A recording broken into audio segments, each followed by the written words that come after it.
Olá, pessoal da Rádio Jovem. Hoje estamos aqui para mais um podcast. Estamos aqui com a Silvia Maspar. Estamos também aí com nossos entrevistadores, o Kaique, Leandro também, eu, Samuel, estamos aí para tirar algumas dúvidas, né? E algumas perguntas para quem não sabe, né? A nossa entrevistada de hoje, ela é a atual presidente da Embrapa. Então a gente tem algumas perguntas de como uma paciente conseguiu chegar até a presidência da Embrapa. E, a princípio, vai ser difícil de chamar de tia, né? A princípio, a pergunta que a gente queria fazer para que todos tenham ciência é qual que é a missão principal da Embrapa e como ela tem evoluído ao longo dos anos, né? Um pouco da história da Embrapa, o que é a Embrapa, para quem não sabe, qual que é o papel que ela desenvolve, né? Depois um pouco mais sobre qual que é o seu papel dentro dela também. Bem, olá a todos. Primeiro eu queria agradecer a oportunidade de estar aqui nesse podcast com vocês. Para mim é uma alegria muito grande estar aqui em Passos, né? Minha terra natal, participando aqui desse bate-papo com vocês. Bem, para quem não conhece a Embrapa é a Empresa Brasileira de Pesquisa Agropecuária. É uma empresa pública ligada ao Ministério da Agricultura e Pecuária. A Embrapa foi criada há 51 anos atrás, quando no Brasil a gente ainda era importador de alimentos. Tinha fila para comprar tudo, para comprar leite, para comprar uma dificuldade da gente ter alimentos próprios aqui no nosso país. Então, o que foi criado? Qual foi a ideia? A gente precisa criar uma instituição que pesquisa, que desenvolve tecnologia para o nosso tipo de clima e solo. Então, para o tipo de clima e solo aqui da nossa agricultura brasileira. E aí foi criada a Embrapa 51 anos atrás. Então, a Embrapa hoje ela tem 43 centros de pesquisa pelo Brasil todo, praticamente em todos os estados do Brasil. E a gente brinca que a gente pesquisa de A a Z, de açaí a zebu, porque literalmente, como que são esses centros de pesquisa? A gente tem um centro, por exemplo, no Paraná, em Londrina, que é a Embrapa Soja, que pesquisa, trabalha com a cadeia produtiva da soja. Tem a Embrapa Arroz e Feijão, em Goiânia, que trabalha com a pesquisa em arroz e feijão. Essa unidade de produto que a gente fala. Aí a gente tem unidades ecorregionais, que é a Embrapa Amazônia Oriental, que é lá em Belém, no Pará, que pesquisa açaí. Temos a unidade a Embrapa Amazônia Ocidental, a Embrapa Pantanal. Então elas trabalham com determinado bioma. Pesquisa ali as culturas e a criação de animais que tem a ver com aquele bioma. E tem as unidades temáticas que a gente fala, que é, por exemplo, a Embrapa Recursos Genéticos e Biotecnologia. Vou explicar um pouquinho mais para vocês. Tem a Embrapa Agricultura Digital, que é a minha de origem. E a minha formação é na área de computação, na área de tecnologia da informação e comunicação. Então, eu sempre trabalhei como pesquisadora nessa área da Embrapa Agricultura Digital. Essas unidades temáticas, Embrapa Meio Ambiente, elas trabalham em parceria com as outras 42 unidades da Embrapa. E aí o Kaique perguntou da minha trajetória, né? Então, eu esse ano completo 35 anos de Embrapa, eu entrei na Embrapa com 21 anos, logo que eu me formei.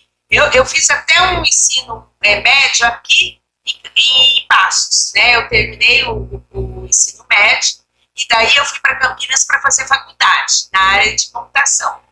E aí, logo que eu terminei a faculdade, no meu último ano de faculdade, eu fiz um estágio centro que se chama CTI, Centro Renato Ache, tinha uma parceria com a Embrapa e com o Banco do Brasil. Naquela época, já pensando em criar uma fábrica de software, quando ninguém falava disso ainda, na área da agricultura e na área financeira. E daí eu vi oportunidade, aí teve concurso para a Embrapa é uma empresa pública, e eu fiz o concurso em 1989. Então eu entrei naquele concurso, né, e esse ano eu completo então 35 anos de empresa. Eu fiquei 20 anos, aí eu fiz mestrado, doutorado, minha carreira lá é de pesquisadora nessa área de TI/QA.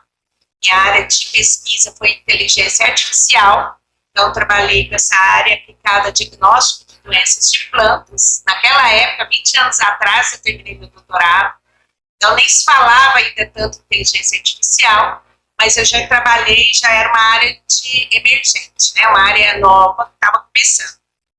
Depois, nos últimos 15 anos, eu estive mais na gestão, né? Aí eu fui chefe de pesquisa da unidade da Embrapa Agricultura Digital. Depois eu fui a diretora-geral da unidade de 2015 a 2022. E aí, em 2023, então, eu fui convidada para assumir a presidência nacional em Brasília, né? A diretoria que coordena todas as unidades da Embrapa. Eu acho isso formidável, porque, por exemplo, os alunos aqui, vocês, né, eles têm uma matéria que chama Projeto de Vida.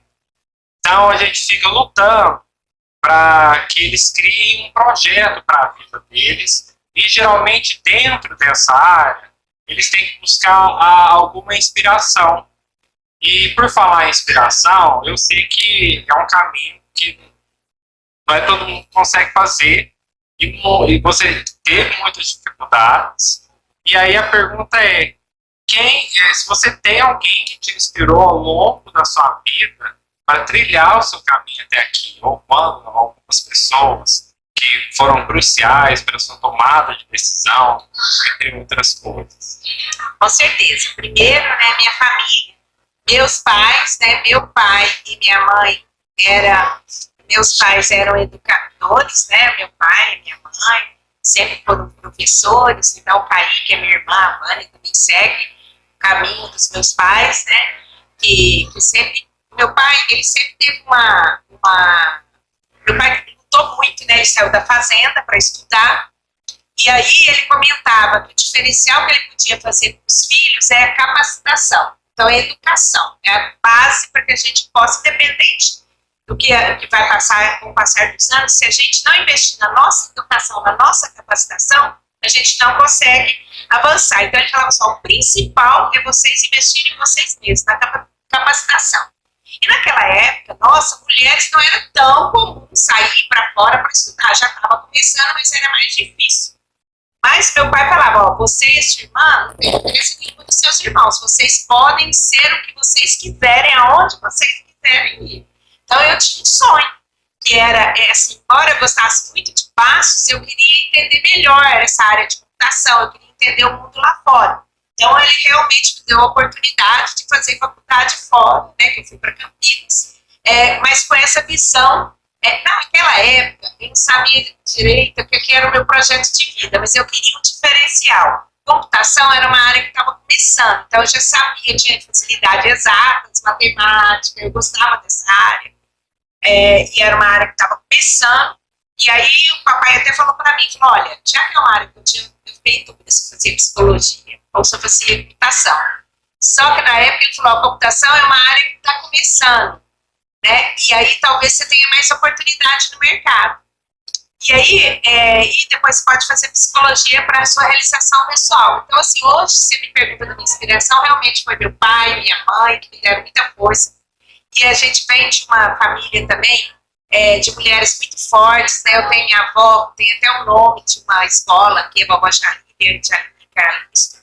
Ela também é uma pessoa que ela ficou viúva muito cedo, era professora, foi diretora de escola, então a capacitação sempre foi algo que teve muito forte na nossa família, a educação. Isso é a base para mim e para minhas filhas hoje também.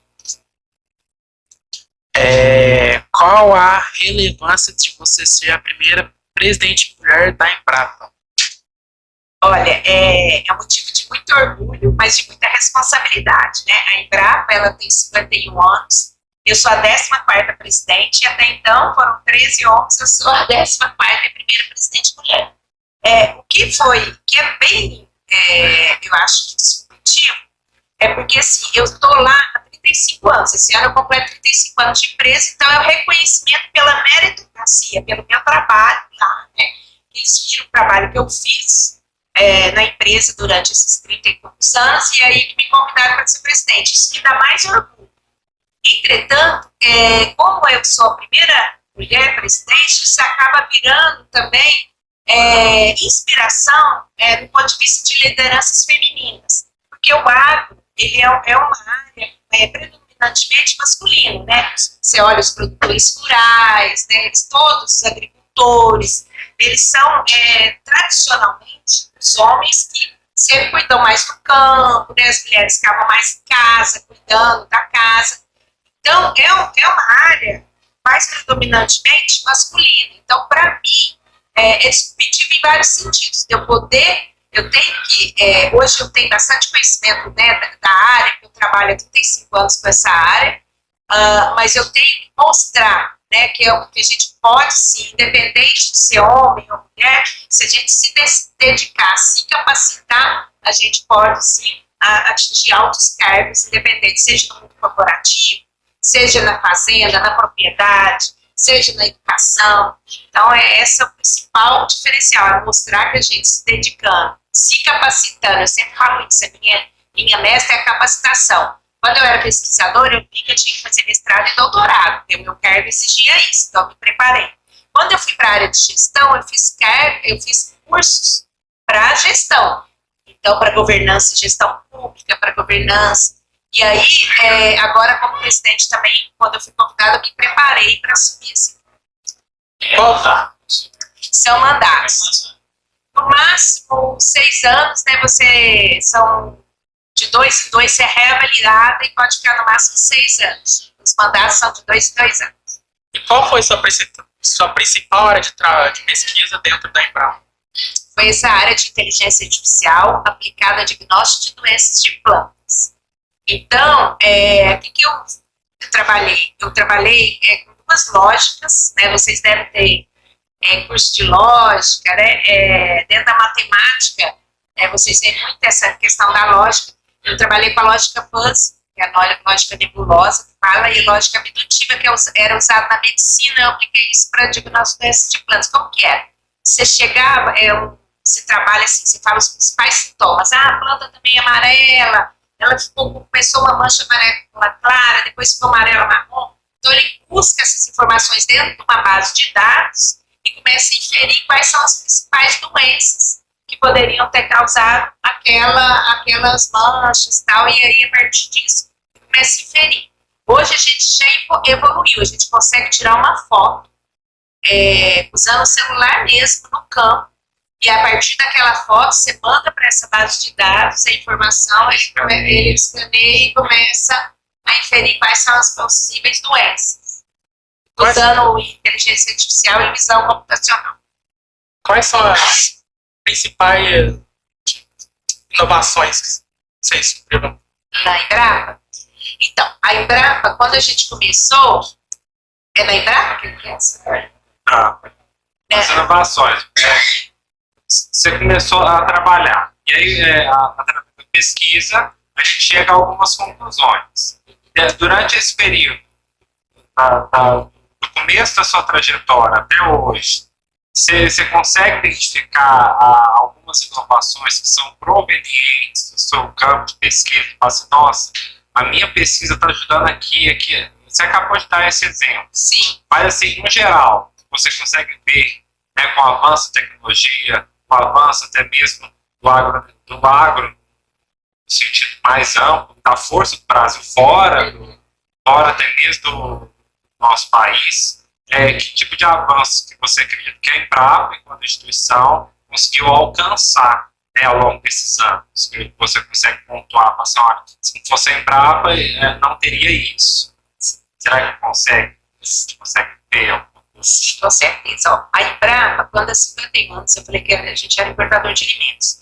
Hoje, a agricultura brasileira é um setor que representa 25% do PIB. Né? Então, isso ele foi crescendo. Né? Na verdade, a gente começou a trazer tecnologia de clima temperado, que era da América do Norte, da Europa, e adaptar. Foram mandados mais de 200 pesquisadores pelo mundo todo para estudar essas tecnologias e começar a testar. Então, por exemplo, ia plantar o arroz e feijão aqui, é um outro tipo de solo. Como que a gente pode desenvolver esse solo para melhorar a produção e a produtividade? Então, nesses 50 anos, a produção e a produtividade, a área plantada cresceu 140% no Brasil. Nós passamos de 25 milhões para 75 milhões de hectares de área plantada. E a gente aumentou em 580% da produção, pegando só grãos. O que é isso? Na mesma área, você conseguir produzir mais, graças a uma cultivar, né, uma semente mais adaptada para esse tipo de clima e solo. Então, é 5 vezes a mais. Então, hoje, o Brasil, além dele ter diminuído a insegurança alimentar no nosso país, quer dizer, a gente ainda tem desafios, a gente precisa, ainda tem muito para combater a fome no nosso país, mas a gente conseguiu diminuir bastante isso e a gente conseguiu exportar também para o mundo todo. Grãos, frutas, carne, suíno, aves. Então, o Brasil, ele começou primeiro pensando no Brasil, mas ele começou a ser referência para a agricultura tropical. E isso, por que a gente conseguiu chegar aí? Porque o Brasil se baseou em 3 pilares. Primeiro, na ciência e tecnologia. Por isso que a educação, eu vou falar várias vezes, é muito importante. O segundo pilar, assistência técnica e extensão rural. Como levar essa tecnologia para o pequeno e médio produtor também, não só para o grande, porque o grande produtor, ele tem mais capacidade de investimento, então ele consegue comprar as tecnologias e tal. O pequeno e médio não tem, então eles têm mais dificuldade. Então, o Brasil teve uma estratégia para ciência e tecnologia, para assistência técnica e extensão rural e para políticas públicas. Então, você me perguntou como que a minha pesquisa chegou até ali. Eu vou explicar aqui para vocês. Políticas públicas. Para você plantar hoje, a política pública hoje no Brasil, ela subsidia o crédito rural e o ciclo rural. Então, o produtor, mesmo um pequeno produtor, para ele plantar, ele precisa seguir uma matriz de risco, assim, uma janela. Qual que é melhor, qual cultivar mais adequada. Eu vou plantar em passos. Tem toda uma janela programática. Qual o melhor descende para plantar milho em pasto, que você vai ter maior produção, maior produtividade. Para fazer isso, a gente tem que cruzar dados dos 5 mil municípios, para 44 culturas, várias bases de dados, série climática dos últimos 30, 100 anos. Então, isso exige muito processamento de computação, modelagem. Então, a minha pesquisa, eu já trabalhei nisso. Então, hoje tem um zoneamento agrícola de risco climático. É uma política pública que subsidia o crédito rural e o seguro rural no país. Então, para o produtor, quando ele vai lá no Banco do Brasil, para ele pedir um empréstimo para ele plantar, ele tem que seguir essa janela de zoneamento. Essa janela de zoneamento roda. Deixa eu ver se eu entendi. Vamos supor, eu quero ser um produtor. Então, eu vou lá no banco, aí eles vão me apresentar o que é possível para mim. Eles já me apresentam o que é possível ser plantado ou não nessa região, algo do tipo. Isso, exatamente, que vai diminuir o risco do banco, porque a Embrapa gera uma matriz de risco. Não pode ficar querendo plantar qualquer coisa. Qualquer momento, você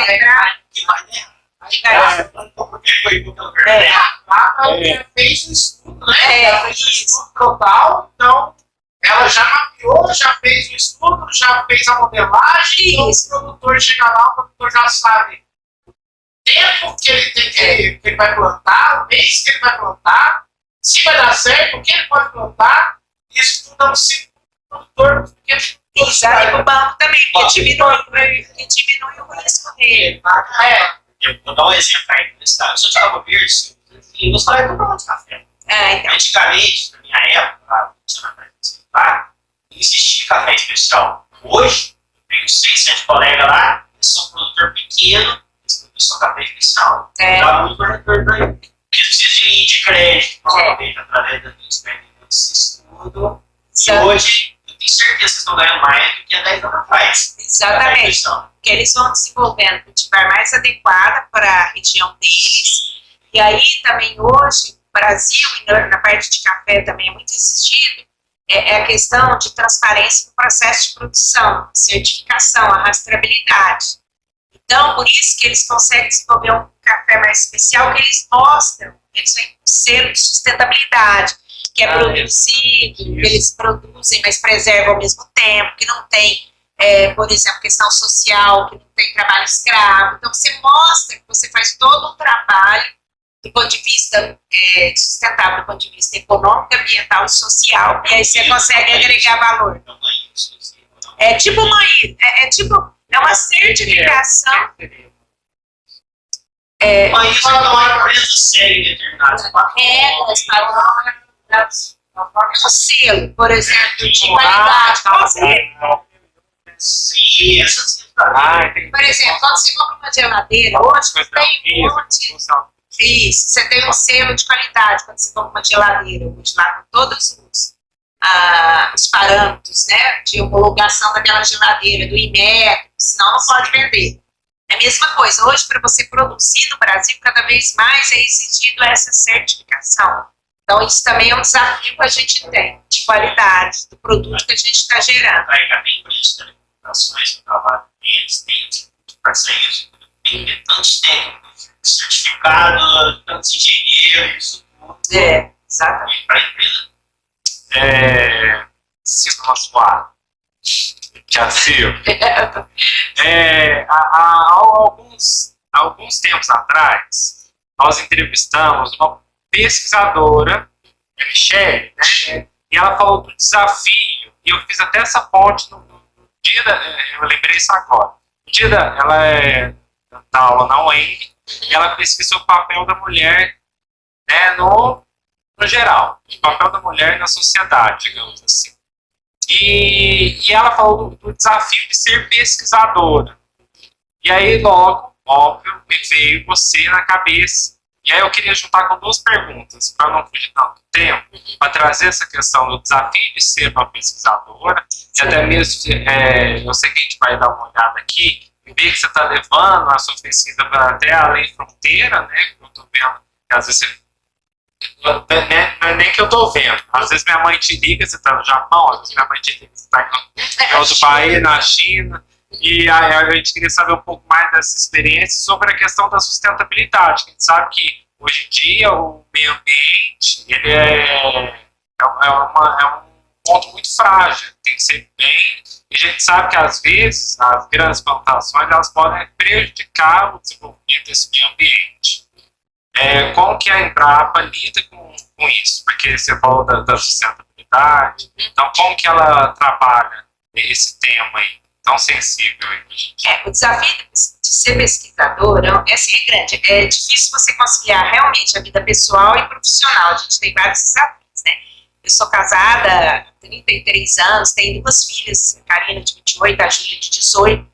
E para você conciliar essa vida de mãe, esposa e uma pesquisadora, que você tem que se dedicar muitas horas de estudo por dia, né, e para fazer mestrado, doutorado, e esses 35 anos, o que eu sempre falo é que a gente tem que ter um equilíbrio na vida, nem uma coisa nem outra, porque também a minha família é a minha sustentação, meu marido, minhas filhas. Então esse equilíbrio também do trabalho e da minha vida em família, né, que trouxe a base dos meus pais, do meu marido e das minhas filhas, que continua a me dar também esse suporte, esse apoio, também é muito importante. Eu acho que o maior desafio é esse equilíbrio entre a vida pessoal e profissional. Eu sempre tentei fazer isso, para que eu não prejudicasse nem a minha família, mas também meu marido sempre respeitou muito a minha profissão como eu respeito a dele. E esse equilíbrio, então, permitiu que eu ascendesse também na minha profissão. Ele sempre acreditou e motivou. Sim, muito. Até agora, quando fui convidada à presidência, eu fiquei meio assim, será que eu vou em outra cidade, em Brasília, né? Não, eu morava em Campinas. E ele falou para mim, nossa, a Embrapa tem 7.700 empregados. Desses 7.700 empregados, você foi selecionado, como você vai recusar? Ele mesmo foi o primeiro a falar. Você já parou para pensar nisso? Eu falei, nossa, é mesmo. Então, assim, ele realmente me motivou a vida toda e sempre me deu muita força. Isso é muito importante no equilíbrio, eu acho, dos desafios de pesquisador. E, além disso, o cargo de pesquisador, o cargo da Embrapa, a gente tem assim, muitas viagens também, nacionais, como você falou, e internacionais. Então, bom, eu tive uma filha, a Karina, com 18, foi logo que eu terminei o mestrado. E a Júlia, que tem 18, foi logo que eu terminei o doutorado. Então, esse equilíbrio também me faz compensar um lado, compensa o outro no dia a dia. Mas eu sempre tive o suporte dele, quando eu tinha minhas viagens internacionais para ele, tenho até hoje, né, bastante, aumentaram muito no presidente. Então, ele me dá o apoio com as meninas também, até hoje, né, embora hoje elas já são moças, né, a Karina já tem a profissão dela, é médica. A Júlia está na faculdade, está estudando também medicina, mas ele me apoia muito com elas quando eu estou fora do país. Isso também foi essencial para que eu pudesse também ter minha carreira. E a outra pergunta é sustentabilidade na agricultura. Sim. Que é o seguinte, eu estava falando para vocês que a agricultura aumentou muito a produção e a produtividade, né? Foi 5 vezes a mais, né, do cultivar que a gente desenvolveu aqui no Brasil. O que acontece? Hoje a gente expandiu a área 140%, mas a produção e a produtividade é você produzir mais na mesma área. Com isso, você não precisa aumentar, expandir mais áreas. O que acontece? No Brasil hoje a gente tem desafio ainda do mundo. Até 2050, nós temos o desafio de alimentar 9 milhões de pessoas. Para isso, nós vamos ter que aumentar a produção em 70% no mundo, para alimentar 9 milhões de pessoas até 2050. Nós vamos ter que aumentar. É tipo uma segurança. Nós vamos ter que aumentar em 70%. E nós vamos ter que aumentar, e só esperar que desses 70%, 50% venha do Brasil. Porque o Brasil, a gente tem áreas, e a gente tem área para ser recuperadas. O que é isso? Nós temos mais ou menos 160 milhões de hectares de áreas de pastagem. E desses 160 milhões, um quarto, 40 milhões de hectares, são áreas degradadas. Que a gente pode recuperar. Então, a gente pode plantar nessas áreas sem derrubar nenhuma árvore. Então, é possível, sim, a gente produzir e preservar ao mesmo tempo, recuperando, inclusive, essas áreas, restaurando essas áreas. Entendeu? Como a Embrapa está trabalhando para garantir a segurança alimentar no Brasil? Exatamente. Então, o que a gente tem que saber? Primeiro, pegar esses 40 milhões de hectares, que são áreas degradadas, são áreas que já de pastagem, que tinha gado lá e hoje estão degradadas. Então, a gente tem que trabalhar com ela. A gente fez um cruzamento de dados e informações. Qual a aptidão agrícola que tem nesses 40 milhões de hectares? O que é aptidão? Se ali é melhor plantar soja, ou plantar arroz, ou plantar feijão, dependendo da região do país, ou se é melhor pasto, passar de um pasto mal manejado para um pasto bem manejado.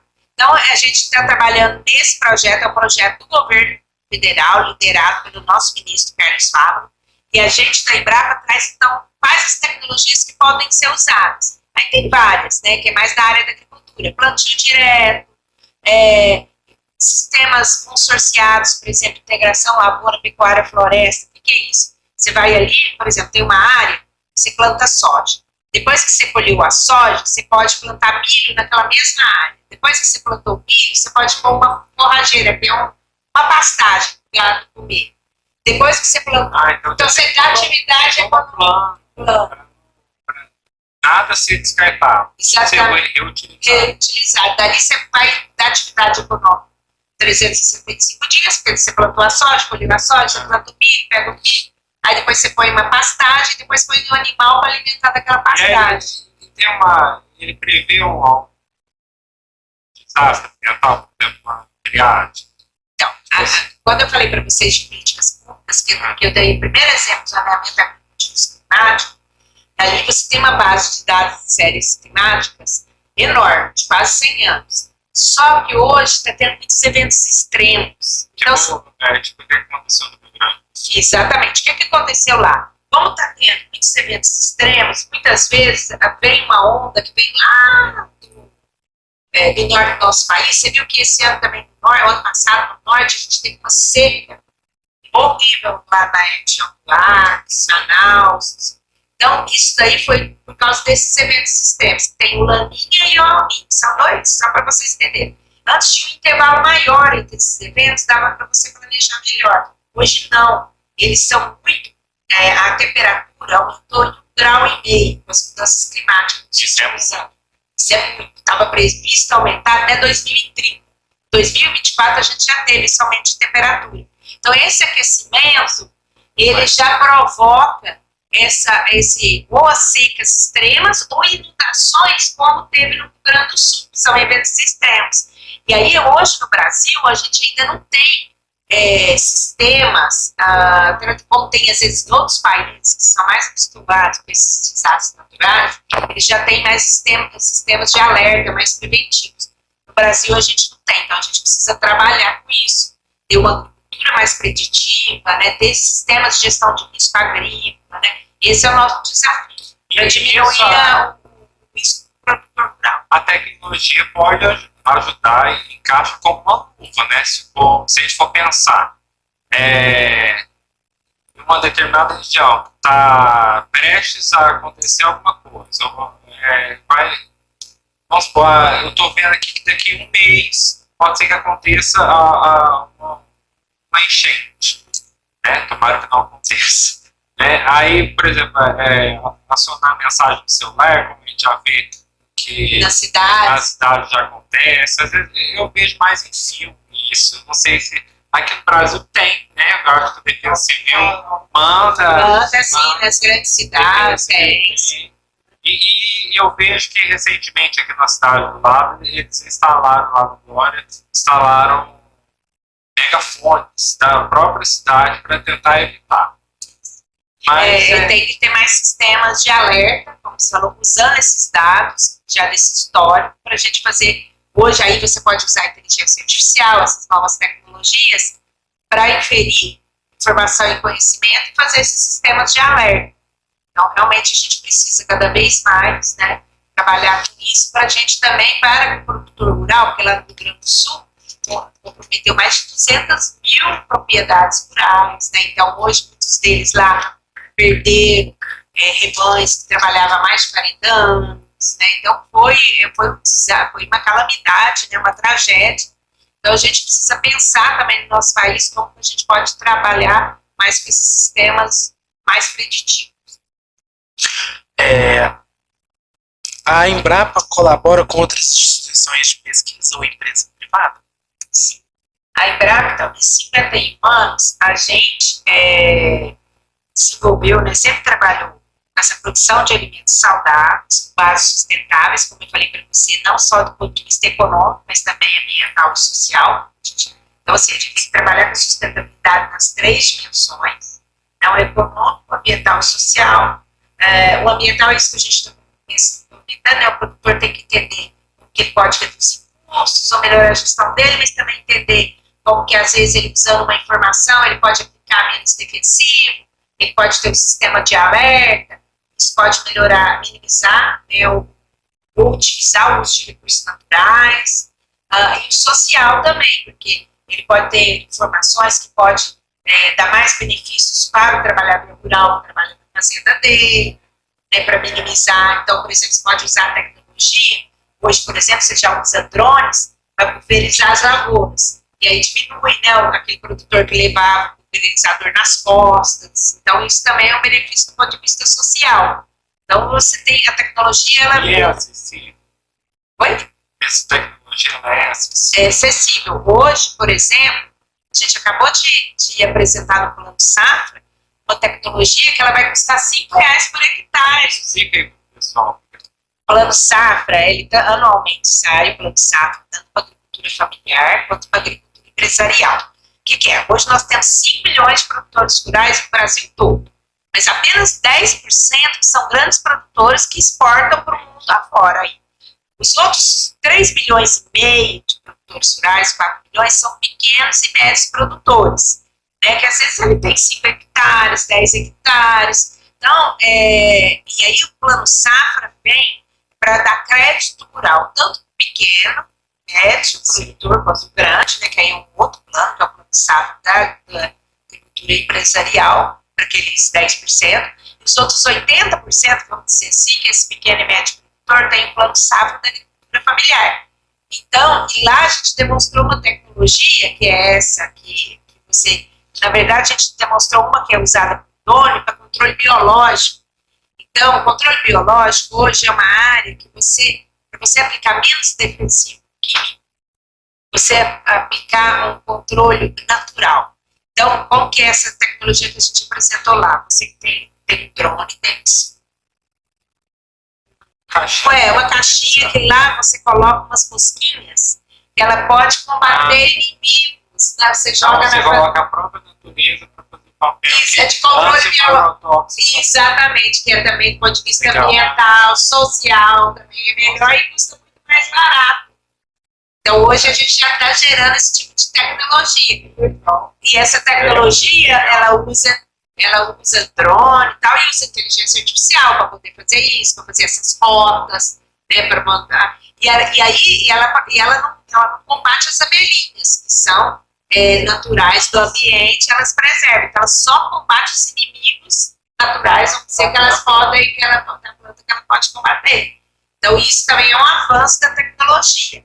E aí ele me perguntou, a Embrapa tem muita parceria? Sim, porque para a gente chegar até aqui, a gente faz parceria com as universidades, então tem os cursos de agronomia, né, seja universidades federais ou privadas, ela faz parceria também com institutos federais, ela faz parceria com os órgãos estaduais de pesquisa, né, aqui vocês têm em Minas, a EPAMIG, que é o órgão estadual de pesquisa de Minas Gerais, tem Emater Minas Gerais, ela faz parceria com esses órgãos também. Aqui em Minas Gerais, a Embrapa tem 2 unidades, uma em Juiz de Fora, que é a Embrapa Canto de Leite, tem a Embrapa Mitsur, que tem 7 lagoas. Então, ela faz parcerias com as várias órgãos estaduais, institutos federais e parceria público-privada. Esse exemplo do drone, aí ela fez parceria com empresas privadas, uma startup que começou a fazer esse trabalho, agora virou uma grande empresa.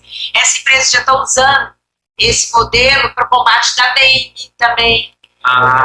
Entendeu? Então, o mesmo modelo para você. Na dengue, no caso, eles somam os mosquitos que são verdes. Exatamente. Então, a tecnologia, ela hoje, então, a gente tem essa parceria público-privada, parceria tanto no nível federal, estadual, quanto municipal. A gente faz parceria com as prefeituras também, porque lá você tem sindicatos rurais, né, que tem nas cidades, sindicatos rurais, tem as associações de produtores, as cooperativas. Então, a Embrapa faz parcerias. Depois eu posso falar do projeto, que eu também sou pesquisadora responsável, que é para a inclusão digital do pequeno e médio produtor do país. 10 pilotos no Brasil todo. E a gente começou até com produtores de café, né, trabalhando, então eles entendendo o que é conectividade, é importante para chegar no campo, né, hoje é um desafio a conectividade que a gente tem na cidade, não ainda só 25% do campo, e às vezes dificulta a chegar a tecnologia lá na área rural. Então, hoje eu tenho um projeto na Embrapa, que é para levar essa inclusão digital para o pequeno e médio produtor, para mostrar esse tipo de tecnologia, como pode melhorar a gestão e até mesmo trazer um selo de sustentabilidade para dentro do café. Aí você já está desenvolvendo esse projeto. Sim, o projeto, antes de eu assumir a presidência, quando eu estava saindo da gestão... Mas aí agora que você está na presidência, continua... É o único projeto que eu continuo como pesquisadora responsável, porque é um projeto de 5 anos, e ele tem possibilidade de mais 5. E aí, quando eu estava, como eu estou completando 35 anos, eu fiz uma reflexão, né, 35 anos de Embrapa. Qual o legado que eu quero deixar para a Embrapa? Como eu sou uma das pioneiras a trabalhar com a inclusão digital, né, com a tecnologia da informação no ar, aí eu fiz esse projeto, que é a inclusão digital do pequeno e médio, produtor que chama Semear Digital, foi aprovado pela FAPESP, que é uma instituição de fomento do Estado de São Paulo, como é a FAPEMIG aqui no Estado de Minas. E aí a gente aprovou esse projeto, um projeto de 5 anos, um projeto de 25 milhões, 5 milhões por ano, para você trabalhar com com esses pequenos produtores, primeiro entendendo o que eles precisam, primeiro pilar, depois a questão da conectividade e de capacitação para eles. Mas e quando a necessidade do pequeno produtor não está diretamente vinculada com a questão do agro? Na verdade, o pequeno produtor, na verdade, tudo é agricultura brasileira, agropecuária brasileira. Então, você olha no âmbito mais social. Na verdade é o seguinte, hoje você tem uma definição que é pelos módulos fiscais. Abaixo de 4 módulos fiscais é o pequeno, médio produtor, que eles registram, e acima disso são grandes produtores. Mas aí depende muito essa legislação do estado que está também. Porque você vai lá para o centro-oeste, Mato Grosso, são grandes áreas, né? Você vem aqui para Minas, ou mais para o sul do país, já são pequenas, são produtores menores, mas às vezes que tem bastante produtividade também. Então, existe toda uma classificação. O que a gente vem discutindo é que muitas vezes essas tecnologias não estão chegando no pequeno e médio, eles não têm capacitação até para isso. Então, é esse projeto que a Embrapa tem maior, que esse que eu continuo como pesquisadora responsável, que a gente discute quais são as suas necessidades. Trabalha com pequeno médio, vai lá na associação de produtores, desde entender o que eles precisam, para a gente fazer um programa de capacitação, discutir a conectividade, e aí quais as tecnologias são mais adequadas dependendo da cadeia produtiva, da região do país que eles estejam. Isso a gente trabalha com café, com hortifruticultura, com carne, com suínos e aves, aí depende da região do país. E quais são as perspectivas e objetivos futuros da Embrapa para os próximos 10 anos? Então, hoje o Brasil, como ele é um grande competidor do mercado internacional, existe, e aí tem um pouco a ver com essa pergunta que o Kaique fez, do ponto de vista de ambiental, sustentabilidade, existe hoje essa demanda, como eu já até citei, que nós temos essa demanda de alimentar 9 milhões de pessoas. Para isso tem que aumentar 70% a produção e produtividade, mas nós temos que produzir alimentos saudáveis com bases sustentáveis, nas 3 dimensões, ambiental, econômica e social.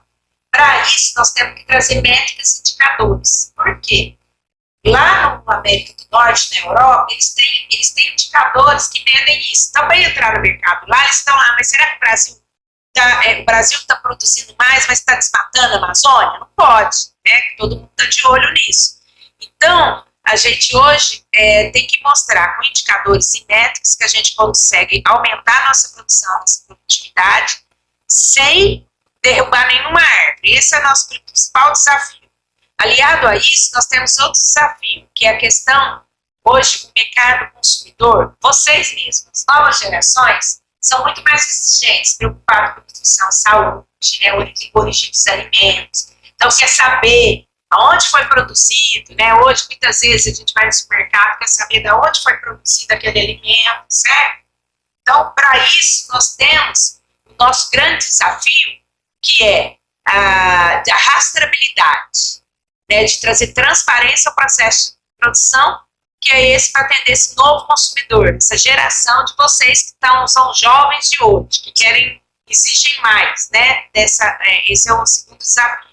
O terceiro desafio, nós estamos tendo as mudanças climáticas, e aí a gente falou do Rio Grande do Sul, né, a gente vê no norte do país que teve aquela seca, então nós temos que desenvolver mais tecnologia adaptada a mudanças climáticas, a esses eventos extremos, nós já comentamos aqui.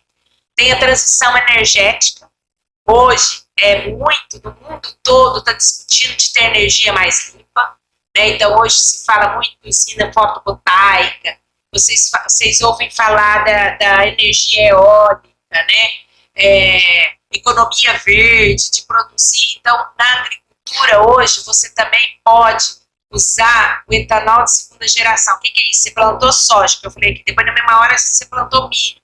Dali você pode usar esse milho, o que sobrar ali da plantação que você colheu, que não vai para alimento, você pode usar para produzir energia, que é o etanol de segunda geração, para produzir biocombustíveis. Também sempre pensando nessa transição energética, nessa energia mais limpa. E temos o desafio que eu já comentei aqui da inclusão socioprodutiva e digital do pequeno e médio, né?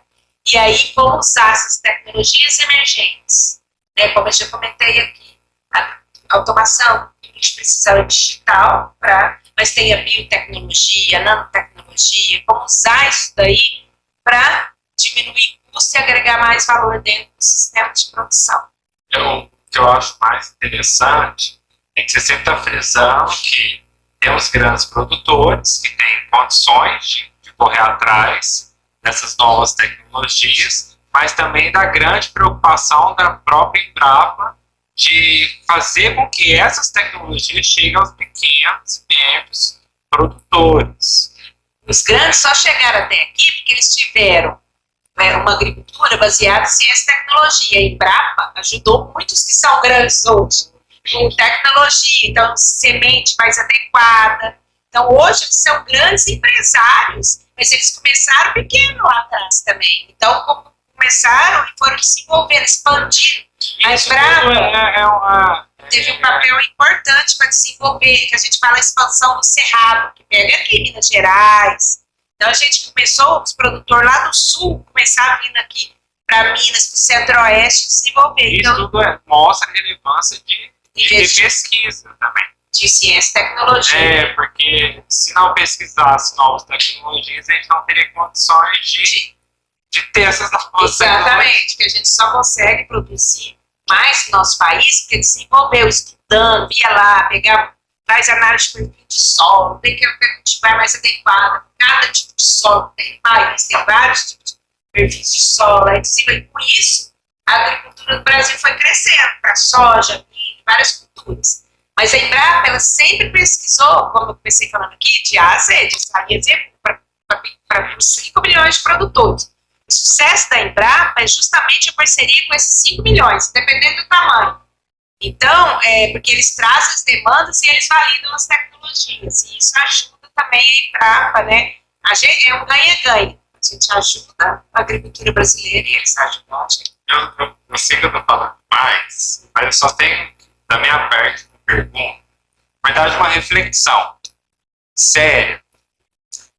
Se alguém, porventura, que vai assistir esse podcast, está aqui assistindo e acompanhando toda a sua trajetória, e ela está lá no sofá da casa dela, fala, nossa, será que eu consigo ter uma trajetória dessa?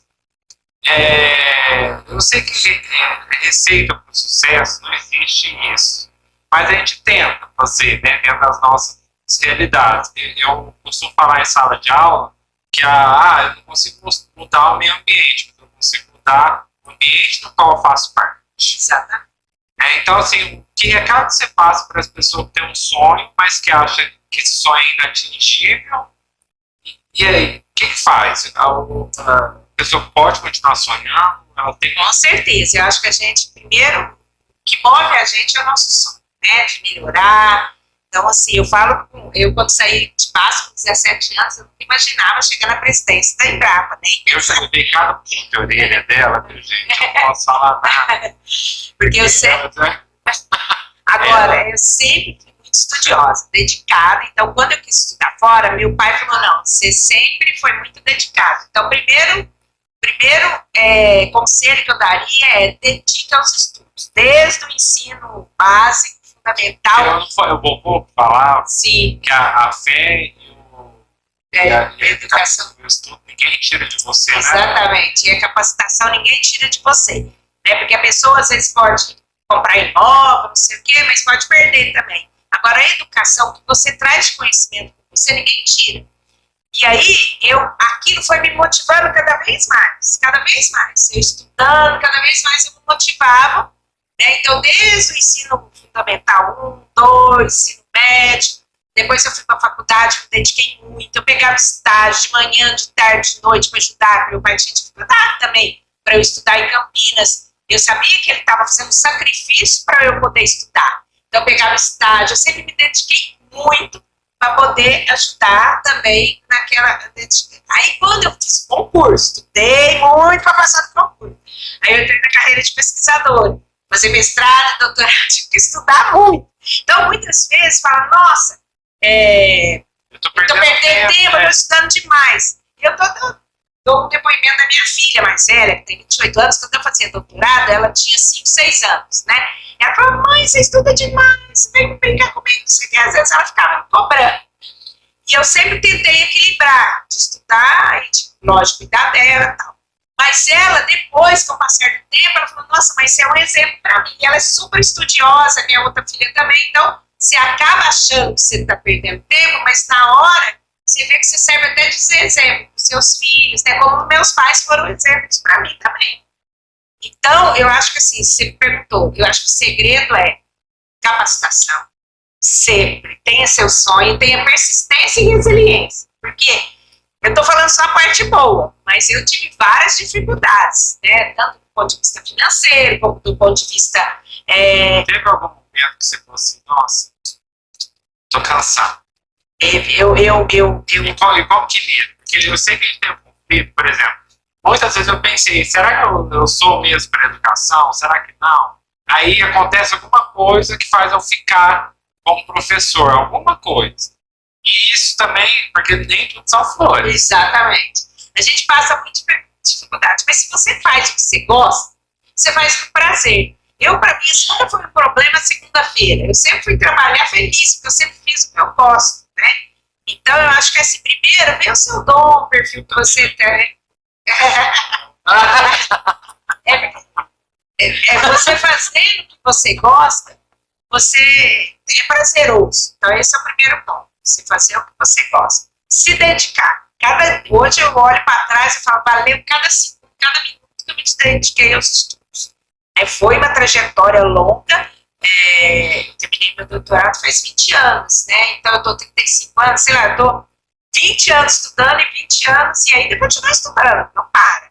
Então, assim, e assim, se eu fosse também dar um segredo também, assim, um conselho para quem está começando, eu acho que no mundo que a gente vive hoje, ele é muito dinâmico.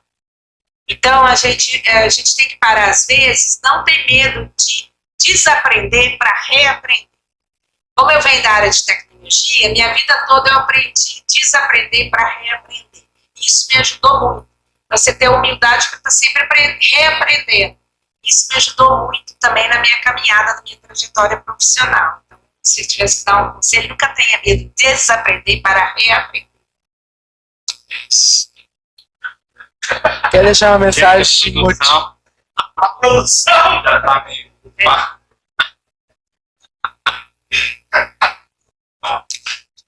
Quer deixar uma mensagem motivacional pra gente? Pra quem quer seguir o mesmo caminho de pesquisador? Nada é impossível. Nada é impossível. Pois sigam os sonhos de vocês, estudem bastante, dediquem. Eu sei que às vezes, né, mas eu sempre também namorei, viu, gente? Fui pra festa, eu sempre consegui equilibrar. Eu acho que o segredo é você conseguir equilibrar os dois momentos. Eu fazia assim, eu estudava. Aí, às vezes, eu lembro, na época, eu tinha até um namorado que estudava comigo, era da minha sala, vinha para estudar comigo, fui namorado para estudar comigo, aí namorava, estudava, então dá para conciliar os dois. E aí tinha uma festa, um aniversário, eu ia, né, mas depois voltava a estudar. Então, assim, eu acho que você não pode perder o seu foco do estudo, porque o diferencial na vida da gente é a capacitação, a dedicação, a persistência e a resiliência. Isso é o que leva a gente a... E olhando para trás, eu acho que é isso que me trouxe até aqui. Então, eu desejo a vocês muito sucesso na carreira de vocês, independente do que vocês escolham para ser, né, um professor, você vai ser um médico, um advogado, ou uma pessoa que vai ter uma loja, um youtuber, a profissão que vocês escolherem. Eu acho que o principal é a dedicação, o esforço, isso vai ser reconhecido. Tem sempre alguém olhando a dedicação de vocês e esse momento é reconhecido. Desejo muito sucesso. E a gente agradece em nome da Rádio Jovem, né, a sua disponibilidade de estar aqui compartilhando um pouco da sua experiência com todo mundo, né, com todo mundo que vai assistir. E quem está assistindo, tá, gente? Ó, a gente passou algumas fotos de alguns eventos. Aqui tem uma roupa da presidente da Embrapa. Se alguém quiser, faz favor, vai lá, segue a presidente da Embrapa. Constantemente ela está postando as atualizações que ela está fazendo. E a gente, em nome da Rádio Jovem, eu, em nome da Rádio Jovem, presidente, a gente gostaria de agradecer muito. Eu queria agradecer também esse projeto dos últimos só tem de alegria, esses meninos com essa rádio, com esse projeto, a pessoa grava com o celular. Hoje isso aqui é uma pessoa, tá? Foi eles que fizeram, eles fecharam a rede, melhoraram. Muito legal, nossa, eles são de parabéns. E eu queria agradecer muito o seu tempo por ter vindo aqui, conversar com a gente. Vai ser muito legal para o nosso povo, para eles, principalmente. E eu vou agradecer para vocês. Eu que agradeço pela oportunidade, digo para vocês, se pelo menos um jovem daqui se inspirou nesse bate-papo, eu já saio daqui feliz. Tá bom? Muito obrigada. Obrigado.